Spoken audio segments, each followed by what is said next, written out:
Last video we mentioned about choosing companies with strong pricing power, especially in such volatile market. Here's what you should know before choosing the right company to invest. Stay tuned, this will be good.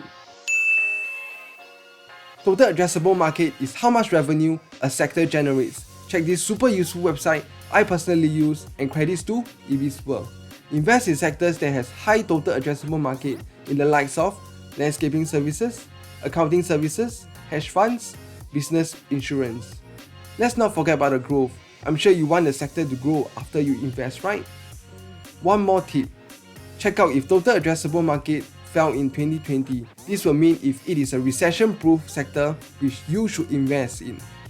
Spend some time on the website, do your homework, you will be a step closer as a successful investor. Please comment on this video which sector you are most interested in. Here we are talking about economics of scale, exponential cost savings through increased level of production. Or in layman terms, the more you produce or technology advances in the near future, the lower your cost. For instance, price of solar equipment has dropped by 89% from 2010. Companies or sectors that use solar equipment take full advantage of these cost savings.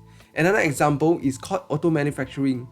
Massive initial fixed costs, but with each new vehicle produced, the fixed cost per vehicle decreases, as seen prominently from Tesla. Hence, invest in companies that take full advantage of economics of scale, for it comes with declining cost of goods sold coupled with rising profit margins. Let's see some examples of how investors are rewarded from the likes of Singi Solar, Tesla, Microsoft, Amazon. Simply amazing. The last smart tip is to invest based off currency appreciation or depreciation for the quarter or annual basis. US dollar index has appreciated 10% year to date. This bodes well for companies generating revenue in USD, but with accounting books in foreign currency. For instance, yen has depreciated 15% year to date against the US dollar. Companies like Fast Retailing, domiciled in Japan, recorded 571 billion USD gain in FX. Profit up, share price up.